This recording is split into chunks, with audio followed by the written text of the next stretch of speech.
आप देख रहे हैं हमारा स्पेशल शो होली के रंग निवेश के संग। प्रतिभा गिरीश, फिरोज अजीज हमारे साथ बने हुए हैं, जो होली के मौके पर आपको बता रहे हैं कि कैसे आप अपने फाइनेंशियल फ्यूचर को सिक्योर कर सकते हैं। फाइनेंशियली क्या गलतियां नहीं करनी है, कौन सी बातों को फॉलो करना है ताकि आपकी प्लानिंग सही और सटीक रहे।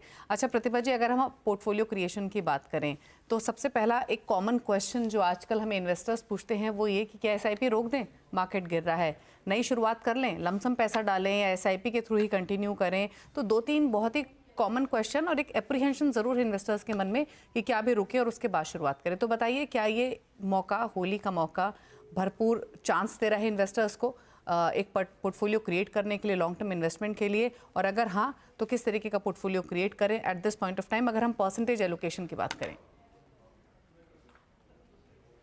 देखिए, आज की तारीख में जो पिछले 6 महीने के मुकाबले में आज की तारीख में it's in a better position. तो एसआईपी स्टॉप कर देखा बिल्कुल नहीं। एसआईपी का मतलब ही यही होता है कि आप लोअर में खरीदेंगे तो ज़्यादा यूनिट्स इकट्ठा होगा, इसलिए एसआईपी पॉपुलर हुआ था। लेकिन ये ज़रूर चेक करें कि आपका एसआईपी कौन-सा फंड में जा रहा है। अगर आपने थीमेटिक ले लिया जो चल गई है, हमने हाल ही में देखा लास्ट ईयर में बहुत सारे थीम्स ऐसे बहुत अच्छे चले। तो उसमें अगर आप एसआईपी कर रहे हैं तो डेफिनिटली उसको रीपर्पस करें, रोके नहीं, रीपर्पस करें। एक इसके टोपी उसके सर कीजिए, थोड़ा बैलेंस आप पोर्टफोलियो कैसे बैलेंस करें। एक तो मार्केट कैप के हिसाब से आपको बैलेंस करना चाहिए। मेरे हिसाब से अगर आप लंबे समय अवधि के लिए कर रहे हैं तो 60 टू 65% लार्ज कैप में अगर रहेगा ना तो आपको बने रहने में सुविधा होगी, क्योंकि वॉलेटिलिटी इतना ज्यादा नहीं होगा। लार्ज कैप जरूरी नहीं है आप सीधा लार्ज कैप पोर्टफोलियो ही खरीद ले, फ्लेक्सी कैप में भी लार्ज कैप का मात्रा बहुत ज्यादा होता है। तो वैसे कैटेगरीज चुने और 20 टू 25% मिड कैप और 10 टू 15% आप स्मॉल कैप में रख सकते हैं। जहां तक लमसम की बात है, यस मार्केट बहुत करेक्ट हुआ है, लेकिन इसका कोई गारंटी नहीं है कि और 10 या 15% नीचे नहीं जाएगा। इसलिए मैं ये बताती हूँ कि बहुत लंबे समय अवधि के लिए नहीं, लेकिन आपके पास लमसम है तो एसटीपी कीजिए स्मॉल ड्यूरेशन के लिए। हर हफ्ते में मतलब 8 10 12 ऐसे ऐसे 12 हफ्तों में आप एसटीपी कीजिए, ताकि अगर करेक्ट भी हो जाए तो आपको बुरा ना लगे कि आज मैंने डाला, मैंने सोचा बहुत लो है और भी 10% करेक्ट हुआ। तो रिवर्स होगा तो थोड़ा बहुत आपका लॉस हो जाएगा, लेकिन लॉस को अवॉइड करना बहुत ही इंपॉर्टेंट है। दूसरा, markets are meant to be volatile. मैंने ही बताया, मैं मुझे बहुत अच्छा लगता है कि मार्केट जो डर के आगे जीते वैसा बोलते हैं, वॉलेटिलिटी के आगे आपको रिटर्न्स है, तो आप बने रहिए और डरिए मत। Markets are expected to be volatile in the short term. Okay. अच्छा फिरोज जी, आपके हिसाब से क्या स्ट्रैटेजी होनी चाहिए अभी, लमसम वर्सेस एसआईपी? अगर नई शुरुआत करनी है तो लमसम छोड़ दें, सिर्फ एसआईपी पर फोकस करें, या बैलेंस एक बनाया जा सकता है करंट मार्केट सिनेरियो में? पहली चीज़। और दूसरा ये, अगर 3 साल या 5 साल का होराइजन लेकर चलें तो कितना एलोकेशन डेट में करें, कितना इक्विटी में, कितना रिस्क रह सकता है, क्या रिटर्न मिल सकते हैं, क्या एक्सपेक्टेशंस रखें? यस दीपाली जी, इसमें 3 क्वेश्चन है आपके प्रश्न में। पहले तो अगर आपके पास एक मुश्त पैसे हों तो ऊपर वाले की दया है कि आपके पास एक मुश्त पैसे हो तो वेट ना करें, पैसे डाल दें। ये इस आधार पे कह रहा हूं कि हमने 24 साल देखे। अगर मार्केट की लोअर लेवल पे हर फाइनेंशियल ईयर अगर हमें पता होता कि ये लोवेस्ट है, अगर भगवान बता देते आपको होली गिफ्ट के मौके पे कि आपको ये मार्केट की लोवेस्ट है और अगर आप खरीद लेते तो 1 साल की भी रिटर्न सबसे वर्स्ट रही है 11% और सबसे बेस्ट रही है 92%, if you are able to pick up the Nifty at lowest level of a financial year. But इस साल का जो है लोवेस्ट लेवल वो तो हमें पता ही है, वो था 4 जून 2024 को 21,885। आज हम 3% उससे ऊपर है, तो हम करीबन करीबन लोवेस्ट लेवल पे ही हैं इस फाइनेंशियल ईयर के। तो मैं ये कह रहा हूं कि संभावना आपके हित में है, तो आप अगर एक मुश्त पैसा बैंक अकाउंट में लेके बैठे हैं तो बेशक डाल दें। दूसरा रहा सवाल दीपाली जी आपका कि डेट में कितना रखें, इक्विटी में कितना रखें।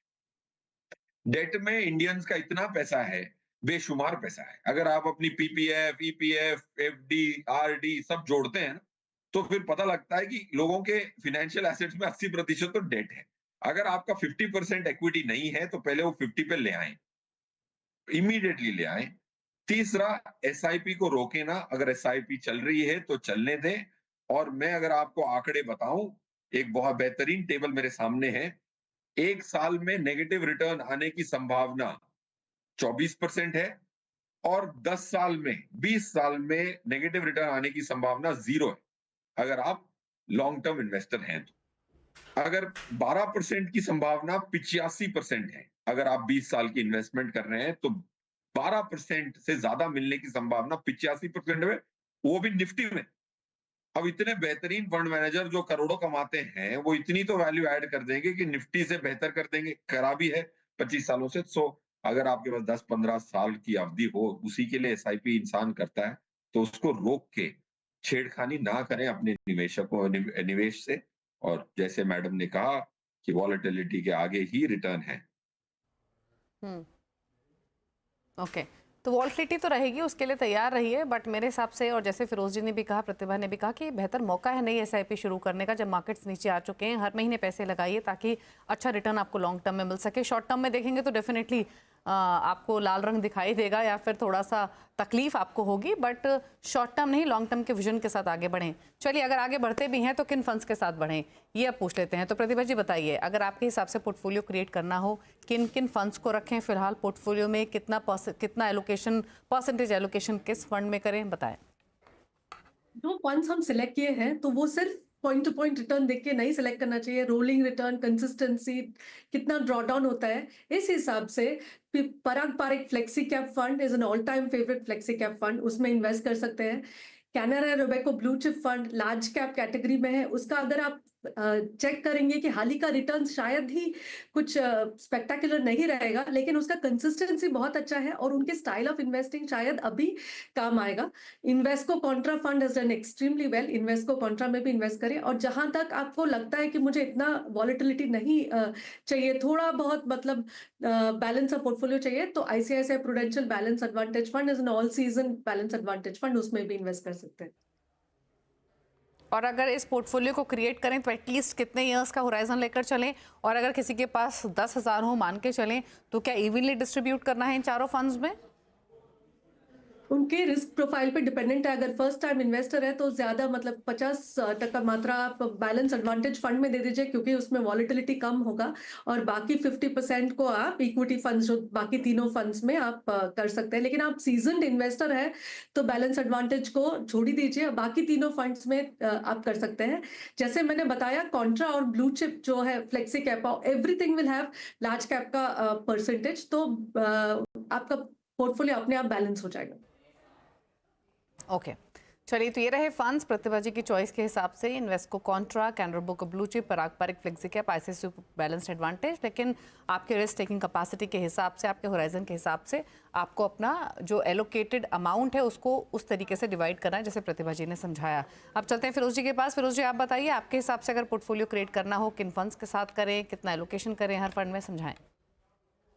अगर 5 साल का पैसा है, एसेट एलोकेशन में 80% मिनिमम इक्विटी होना चाहिए और 20% डेट होना चाहिए। ये एक पॉइंट मैं मेक करना चाहूंगा। आज की करंट स्थिति में अगर आपके पास 3 साल का भी पैसा हो तो 70% एटलीस्ट इक्विटी में करें और 30% डेट में करें। रहा सवाल दीपाली जी आपके प्रश्न का जवाब की 4 स्कीम्स बता देता हूँ। एचडीएफसी फ्लेक्सी कैप, जो फ्लेक्सी कैप स्कीम है। डीएसपी इक्विटी अपॉर्चुनिटीज एक large and mid cap scheme है। उसके बाद एक स्मॉल कैप स्कीम और एक mid cap scheme. Kotak emerging एक मिड कैप स्कीम है। इन्वेस्को इंडिया स्मॉल कैप एक स्मॉल कैप स्कीम है। ये 4 स्कीमें खरीदनी है, चारों की चारों खरीदनी है और इक्वल मात्रा में खरीदेंगे तो आपके पास 40% मिड एंड स्मॉल कैप आएगा, 60% लार्ज कैप आएगा। I think that will be a good proportion given where we are. अच्छा फिरोज जी, एक चीज़ और, दो कैटेगरीज पर मुझे आपकी राय और चाहिए। एक तो इंडेक्स फंड, क्योंकि ये कैटेगरी पॉपुलर रही है पिछले 2-3 सालों में स्पेशली, और रिटर्न भी बने हैं, फिर चाहे वो आप किसी भी इंडेक्स फंड की बात करें। और साथ ही जो ग्लोबल स्टॉक्स हैं, जो नेस्डैक फंड्स हैं, उनको लेकर आपका आउटलुक क्या है अभी? I think index funds large cap category में अगर आपको इंडेक्स फंड चुनने हैं तो सही सेंसेबल चीज है। क्योंकि देखिए, स्मॉल कैप का अगर मैं इंडेक्स फंड खरीदता हूं तो पूरे 250 स्टॉक आ जाते हैं। उसमें थोड़ी कंपनियां मुझे फंडामेंटली पसंद नहीं है, क्योंकि उनकी गवर्नेंस पे थोड़ी शक होती है काफी बार। क्योंकि पूरी 250 कंपनियां तो अच्छी नहीं हो सकती। उस इंडेक्स में एक ऐसी कंपनी भी है जिसकी पी 900 पे है और दूसरी कंपनी है 5 पी पे। और अगर आंख बंद करके पूरे 250 ही खरीदने थे तो index fund strategy in small cap I don't prefer. Mid cap में भी आई डोंट प्रेफर। अगर लार्ज कैप में इंडेक्स फंड खरीद रहे हैं, निफ्टी सेंसेक्स बहुत वेल रिसर्च कंपनीज हैं, पूरी कंपनियां खरीदनी है तो वैसी लार्ज कैप कंपनी खरीद सकते हैं without a fund manager. That's point one. Point two, global investing मेरे हिसाब से इंडिया आज जो इस कगार पे है उसकी वैल्यूएशंस ठीक हो गई हैं, लार्जली ठीक हो गई हैं। अभी भी पॉकेट्स ऑफ ओवर वैल्यूएशन है। लार्ज कैप में इतनी अंडर वैल्यूएशन है। लार्ज कैप निफ्टी का सबसे बड़ा सेक्टर होता है बैंकिंग सेक्टर, 27%।